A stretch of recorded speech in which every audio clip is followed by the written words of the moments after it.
Welcome to Gira's classroom. In the series of signal flow graph problems we have seen earlier, this is one such problem which is commonly asked in all the books. So in this problem they have asked you to find the overall gain of a system by using a signal flow graph. So there is a signal flow graph given. This signal flow graph might be seen as a complex one, but this is much easier than what we have seen earlier problems. So first step number 1, to find the forward path gain. What is meant by a forward path gain? It has to flow from RFS, that is from node 1 to node 6. The nodes in between RFS and CFS should not be repeated at all. So here when you look at it, we can find that we have numerous forward path. So we'll see the first one. The first one starts from node number 1, goes to node number 2, 3, 4, 5, 6. This is first forward path. When you go for the second one, it starts from 1, moves to 2, then 7, 8, 5, 6. This is second forward path. The third one, it starts from 1, goes to 2, goes to 3 and comes back to 8, 5, 6. This is forward path number 3. Forward path number 4, it starts from 1, goes to 2, goes to 7, moves to 4, 5, 6. Right? This is forward path number 4. The forward path 5 and 6 might be look somewhat odd, because in all those forward paths which we have seen earlier, we have not touched the feedback element at all. But in this diagram, we will have feedback element in the forward loop itself. So we'll see that it starts from 1, goes to 2, goes to 7, 4, 3, 8, 5, 6. The most important thing to be noted is none of the node has been repeated. This is one such forward path. Next we will have an inverse of it. It starts from 1, goes to 2, 3, 8, 7, 4, 5, 6. So we have nearly 6 forward paths. So we have seen 6 forward paths here. We have to list all those things. So the step number 1 has been completed. So here the first forward path, the value of first forward path gain P1 equal to G2, G4, G6. The second forward path gain is P2 equal to G3, G5, G7. The third one is P3 equal to G1, G2, G7. The fourth forward path P4 equal to G3, G8, G6. And the fifth forward path is P5 equal to minus G1, G3, G7, G8, H1. We have not got any negative sign in the forward path at all. This is the first one because it involves feedback element also. So the last forward path, that is the sixth one, P6 equal to minus G1, G2, G6, G8, H2. So the value of K is 6 because the K represents the number of forward path. K equal to 6. This will be useful at the later stage when you are supposed to find the value of del K. So what is the step 2? Step 2 is to find individual loop gain. What is meant by individual loop gain? It has to start from a single node and it has to come back to the same node. If such a loop can be found out, that becomes an individual loop. So we have two feedback elements, no, minus H1 and H2, which surely involves an individual loop. See, it starts from 3, goes to 4 and comes back to 3. This is feedback element, that is individual loop 1. And it starts from 7, goes to 8 and comes back to 7 again. This is second feedback loop. So when you look closely, we can find a third feedback loop also that involves both the feedback elements.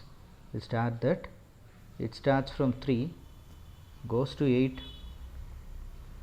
goes to 7, then 4, then 3. So we have 3 individual loop gains, out of which 2 are so simple and the third one you have to think a bit. If you are not going to practice this problem, you will definitely miss this individual loop. So we have found 3 feedback loops, that is 3 individual loop gain. So step number 2 has been completed. So I have drawn all those things, and the value of first individual loop P11 equal to minus G4 into H1, then P21 equal to minus G5 into H2, P31 equal to G1 G8 H1 H2. So what is step number 3? Step number 3 is to find gain product of 2 non-touching loops. So what is the major issue is, see here we have individual loops 3, 4, 7, 8, and this one includes 3, 4, 7, 8. The third loop will touch both the loops, that is this loop, the third loop will have common node with this loop and this loop. So these two loops doesn't have any non-touching, it has common nodes, so it doesn't comes under non-touching loops. But these two loops doesn't have any common nodes. This is starts from 3 goes to 4 comes back to 3, this starts from 7 goes to 8 comes back to 7. So these two doesn't have any common node at all, so these two can be paired as 2 non-touching loops. So when you move for 3, we do not have 3 because the third one has common nodes. So we have only one pair of 2 non-touching loops, so that has to be listed. So there is only one combination of 2 non-touching loops. We will just multiply both the gains. So the first loop gain is minus G4 H1, the second loop gain is minus G5 H2. When you multiply these two, it is G4 G5 H1 H2. So then we will calculate the value of del. What is the value formula for del? Del is equal to 1 minus summation of all the individual loop gains plus summation of 2 non-touching loops minus summation of 3 non-touching loops. In this problem we have only 2 non-touching loops, there is no possibility of 3 non-touching loops, so the formula for del will be very simple. So we will write the terms, del is equal to 1 minus P11 plus P21 plus P31 plus P12. So we will substitute the terms of P11, P21, P31 and P12. So the value is 1 minus of minus G4 H1 minus G5 H2 plus G1 G8 H1 H2 plus G4 G5 H1 H2. When the negative sign comes inside the bracket, the final term for del is del equal to 1 plus G4 H1 plus G5 H2 minus G1 G8 H1 H2 plus G4 G5 H1 H2. This is the value of del. So as I said earlier, the value of k is 6. So we should have nearly 6 del. So that is starts from del 1, del 2, del 3, del 4, del 5, del 6. What is the property, what is the use of all those del 1, del 2, del 3 is, if you are going to consider del 1, you are taking the first forward path, and we are going to compare the first forward path with the individual loop gains, and we have to find which individual loop gain doesn't touch the first forward path. If it doesn't touch that first forward path, it has to be listed, it has to be noted down. So we will take for example, we will go to the first forward path here. See this one, yes, this is the first forward path. It starts from 1, 2, 3, 4, 5, 6, but we have an individual loop in 7 and 8. So that 7, 8 is not touching this, but we have an individual loop in 3, 4 that is been touching it. So we have a non-touching individual loop for this first forward path, that has to be listed in del 1. When we move to del 2, here 7, 8 is present, 3, 4 is not present, so we have an individual loop 3, 4 that can be mentioned in this del 2. When you see for del 3, we have common nodes because all the individual loops, first individual loop has 3, second individual loop has 8, the third individual loop has both 3 and 8. So forward path 3 doesn't have any non-touching individual loops. Similarly, forward path 4, 5 and 6 doesn't have any non-touching individual loops. So when you write for del 1, we will write it as del 1 equal to 1 minus of minus G5 H2, that is 1 plus G5 H2. Del 2 equal to 1 minus of minus G4 H1, that is 1 plus G4 H1. The rest of the del value will be 1 because that is touching the individual loops. So del 3 equal to del 4 equal to del 5 equal to del 6 equal to 1. So we have found all those values. The last step is to find the transfer function, that is step 5, transfer function t equal to 1 by del summation k pk del k.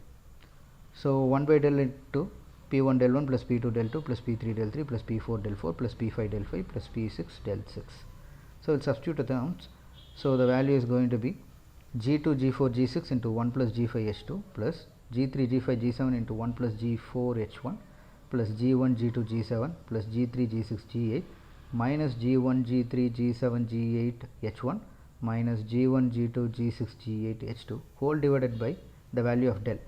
So the value of del is 1 plus G4 H1 plus G5 H2 minus G1 G8 H1 H2 plus G4 G5 H1 H2. So with this answer gets over. So if you like this video, share it with your friends, give a positive comment to me and subscribe the channel. Thank you.